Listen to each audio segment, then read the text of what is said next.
Bonjour à tous, j'espère que vous allez excellemment bien. Aujourd'hui on se retrouve pour parler Formule 1, pour faire le débrief du Grand Prix d'Abu Dhabi, débrief qui a un horaire un peu particulier parce que normalement je fais pas les débriefs juste après le Grand Prix, j'aime pas trop ça. J'aime bien avoir le temps d'analyser, mais Coupe du Monde oblige, le programme va être un petit peu chargé dans les jours à venir avec la Coupe du Monde. Donc je suis un petit peu obligé de faire de cette manière, parce que sinon ça allait être compliqué pour caler le débrief de ce Grand Prix. Je rappelle aussi qu'en décembre, je pense pas avant le 15 décembre, hein, il y aura les bilans équipe par équipe de Formule 1, comme on fait chaque année, où on regardera un petit peu quelle équipe a performé, quelle équipe a eu un peu plus de mal. Ça sera après la période un peu dense de la Coupe du Monde que je les ferai, notamment avec la moto aussi. EPS 2.0 aussi, n'hésitez pas à aller du côté de Spotify et n'hésitez pas à aller sur TikTok. Ça va être intense là, TikTok, avec les débriefs de la mi-temps de chaque match de cette Coupe du Monde. On commence tout de suite avec Abu Dhabi.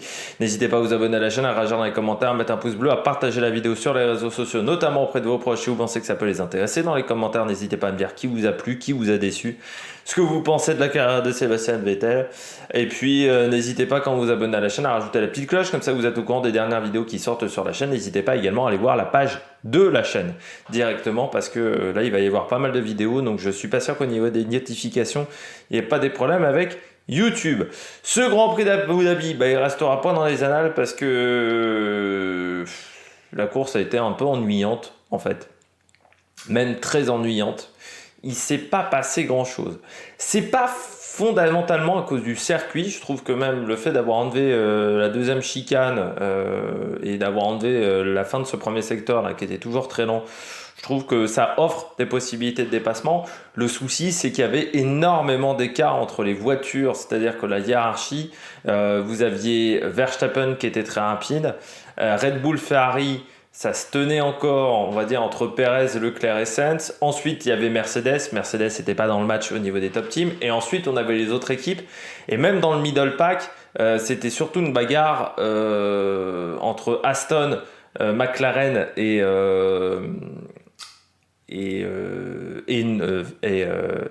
Alpine.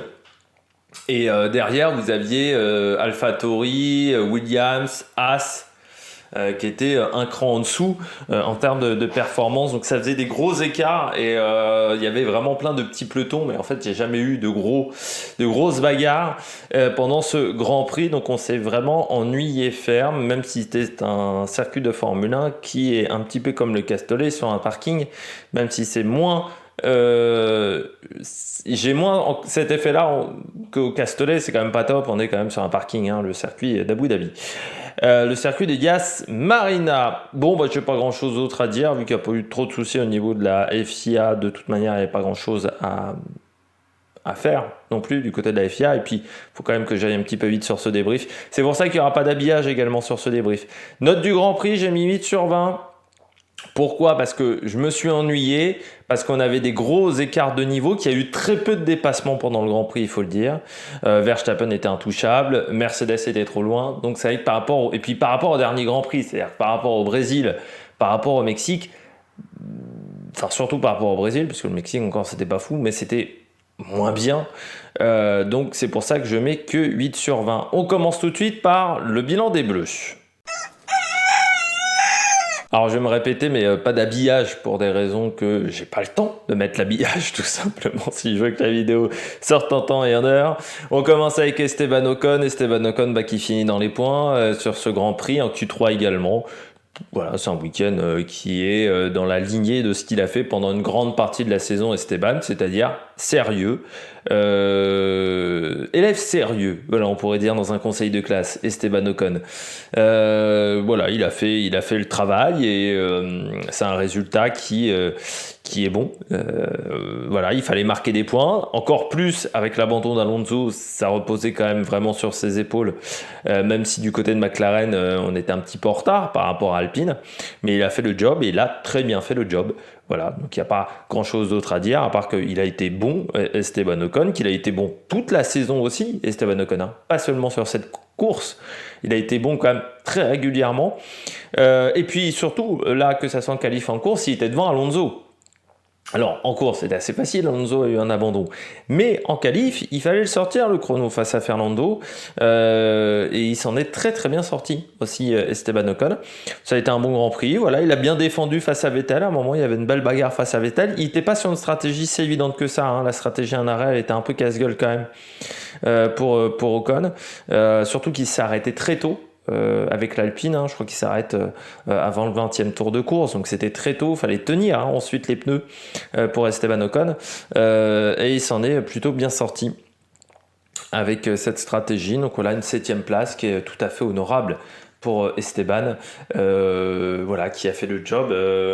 Voilà, il a fait le job en bagarre avec Norris. Voilà, il fallait tenir la distance pour Esteban jusqu'à la fin du Grand Prix.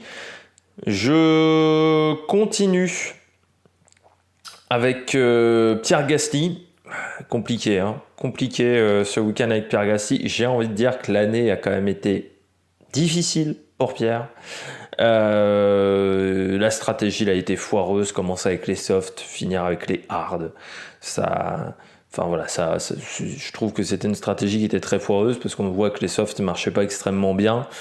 Ce qui fait qu'en début de course, il gagne pas de position avec ses softs. Et il avait pas de rythme.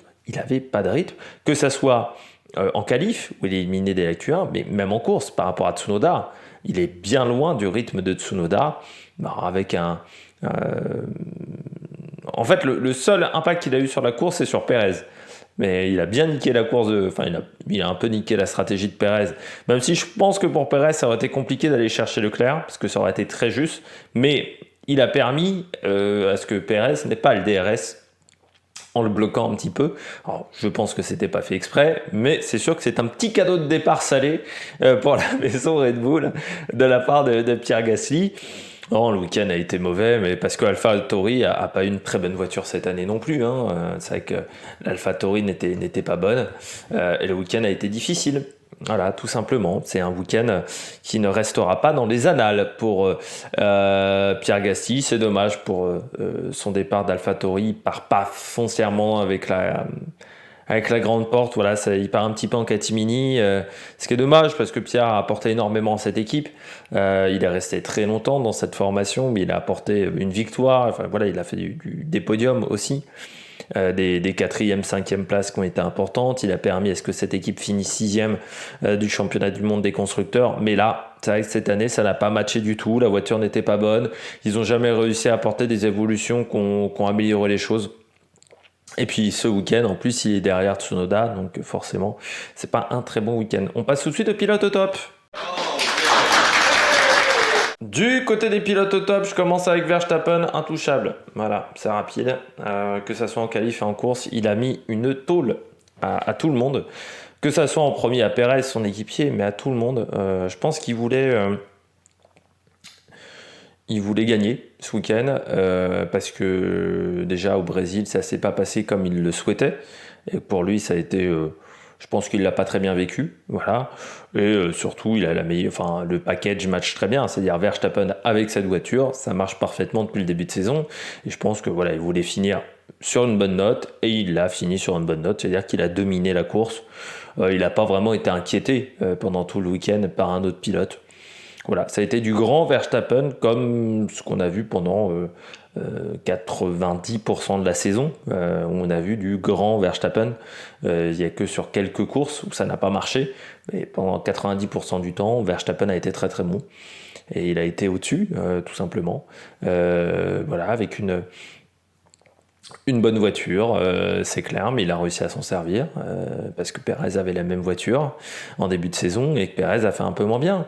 Alors sur la deuxième partie de saison, je pense qu'on a favorisé Verstappen. Forcément, c'est le leader chez Red Bull. Mais voilà, il a été juste fantastique et je rappelle qu'il a quand même eu 2 abandons en début de saison. Qu'est-ce qu'il aurait encore? Il aurait pu être champion encore plus tôt sans ces 2 abandons.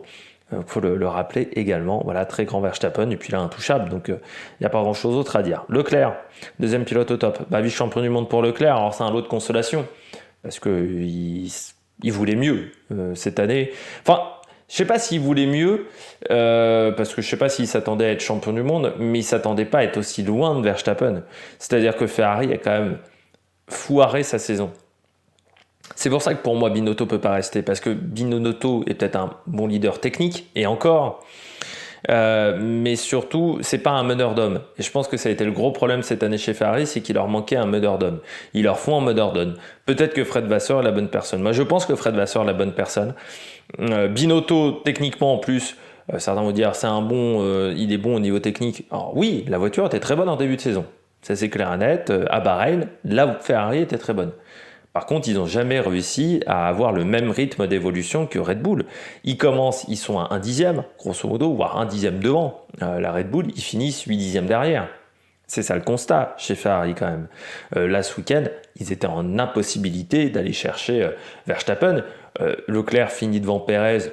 Je pense que chez Red Bull, la stratégie de Pérez, les 2 arrêts, c'était risqué. Et qu'en plus, de toute manière, il a bien été gêné par Gasly notamment, enfin par la bagarre Gasly-Albon, qui l'a bien gêné. Donc il perd peut-être une seconde 5 dans l'affaire à ce moment-là. Ça lui coûte le dépassement. Et puis le titre de vice-champion du monde, il est aussi dû au fait que Pérez, Verstappen n'ait pas laissé passer Pérez et que Leclerc, il s'est accroché pour prendre des points lors du Grand Prix du Brésil pour faire cette remontée. Mais c'était un Grand Prix où c'était pas forcément la voiture qui était performante, c'est lui qui a fait un super Grand Prix au Brésil parce que c'est un circuit qui lui convient également très bien le Brésil. Mais il y a eu des soucis chez Ferrari et je pense qu'il faut changer, il faut couper des têtes. Et c'est pas les pilotes, pour moi, c'est derrière en interne où il y a eu des gros soucis et puis même en termes de relationnel, on voit qu'entre Binotto et Leclerc, je suis pas sûr que ça soit la grosse ambiance. Et Vettel en a même parlé dans une interview sur la situation chez Ferrari où il a dit Ferrari fait souvent des mauvais choix. Voilà. Et je pense qu'en ce moment, ils sont totalement dans cette situation-là parce que chez Ferrari, le développement n'a pas marché cette année. Et comme il ne marche pas depuis 2009. Voilà, la dernière année où ils ont réussi à faire évoluer une voiture, c'est 2009, parce que 2009, ils partent très mal, la bagnole est une catastrophe, et ils finissent très bien avec Raikkonen, notamment la victoire à Spa. C'est la dernière année où ils ont réussi à faire évoluer une voiture.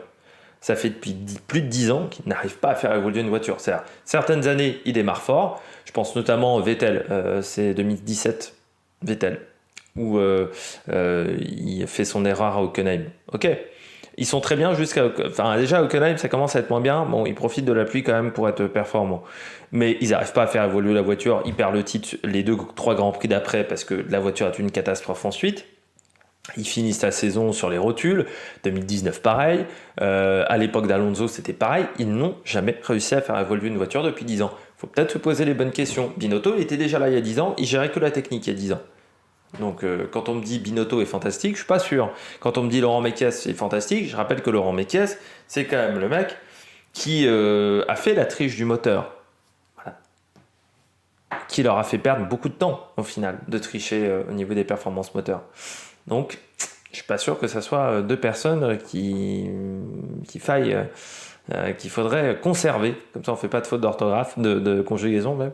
Qu'il faudrait conserver, mais je suis pas sûr que ce soit les 2. Voilà. Si Mekies et Binotto partent, je suis pas sûr que ce soit une grosse perte de la part du côté de la Scuderia. Je pense qu'il faut repartir sur des bases saines et neuves. Et ce qui ne sera pas possible, je pense, avec Binotto et Mekies. Et je pense que Vasseur, c'est le bon moment. Parce que sinon, après Vasseur, il va être intéressé également par le projet Audi. Je pense qu'Audi va également regarder ce que fait Fred Vasseur. On va se dire, tiens, si on le conservait chez Sauber, si on l'intégrait à nos équipes chez Audi, et Ferrari perdrait peut-être un bon team manager. Je pense qu'à la place de Ferrari, je prendrais Vasseur. Maintenant, si j'ai envie de prendre Vasseur, c'est maintenant qu'il faut le faire, il ne faut pas attendre l'année prochaine, je pense. Je poursuis avec Vettel. Il part bien, Vettel. Voilà.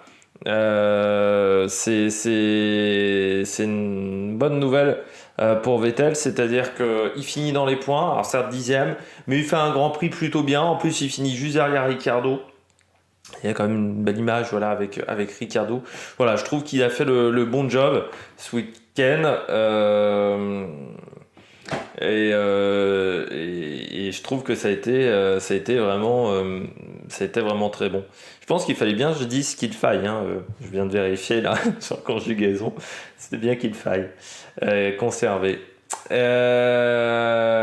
Mais oui, ça a été un bon week-end pour Vettel, parce que Vettel a été performant quand même. Il rentre en Q3, voilà, il fait le week-end qu'il fallait faire pour prendre sa retraite. En plus, j'ai bien aimé, voilà, le fait de faire sa petite course à pied, son petit repas également. Voilà, il a tenu à remercier, je pense, le monde de la Formule 1, et je trouve qu'il l'a très bien fait. Voilà, qu'il a été très classe dans sa manière de remercier le monde de la Formule 1. C'est pour ça que quand j'entends des gens dire ah, il va revenir dans 2 ans ou 3 ans, non. Parce que Alonso, il n'avait pas fait la même chose. Je pense que la manière dont il a quitté la F1, Vettel, il reviendra pas parce que c'est incompatible avec son mode de vie. Il est écolo et c'est incompatible. Voilà, les deux sont pas compatibles. Alors soit il renie son côté écolo, mais ça me semble compliqué. Soit bah il arrête sa passion. Alors oui, c'est une passion, c'est difficile, mais je crois qu'il a fait un choix. Et je crois qu'il a décidé d'arrêter la Formule 1. Alors peut-être qu'il reviendra sur le paddock de temps en temps. Mais je crois qu'il a envie de faire autre chose, Vettel, même s'il aime passionnément la Formule 1, même s'il est resté impliqué à 100% chez Aston Martin sur les dernières courses, ça s'est bien vu, senti. Mais voilà, je pense qu'il a envie de passer à autre chose, Sébastien Vettel. Mais on peut quand même notifier que sur ces 2 ans chez Aston Martin, il a quand même, je pense, apporté énormément à Aston Martin. Et si l'année prochaine, Alonso arrive à être performant avec l'Aston Martin, je pense que le travail qu'a fait Vettel, il ne faudra pas l'oublier du côté de Fernando Alonso, qui, c'est très drôle, il y a 5 ans, disait Fernando Vettel, c'est une sombre merde presque. Et il a fait un casque à son effigie. Ouais, Fernando Alonso reste une énigme en termes de personnes. Voilà. Je termine aussi avec Ricciardo qui finit aussi dans les points et qui restera 3e pilote Red Bull. On verra s'il aura un programme, parce que 3e pilote Red Bull, c'est pas, en termes de programme, c'est pas énorme. Est-ce qu'il sera en DTM avec la voiture sponsorisée par Red Bull en GT3 peut-être, ce qui lui permettrait d'avoir encore un petit peu de kilométrage quand même sur la saison, parce que c'est vrai que pilote d'essai, c'est pas exceptionnel, mais pour Red Bull, c'est une bonne chose de l'avoir pilote d'essai. Puis qui dit pilote d'essai peut peut-être dire si Tsunoda l'année prochaine il est vraiment pas bon par rapport à Nick De Vries chez AlphaTauri, est-ce qu'on le mettrait pas chez AlphaTauri pour finir l'année? Bon, voilà, ça peut être une solution également, parce que Tsunoda, faudra qu'il soit performant l'année prochaine. Et puis, Lance Stroll, oui, Lance Stroll, il finit dans les points. Voilà, bon, il finit sur une bonne note la saison, avec Aston Martin qui met les 2 voitures dans les points. On passe tout de suite au bonnet d'âne. Du côté des bonnets d'âne, je commence avec Mercedes.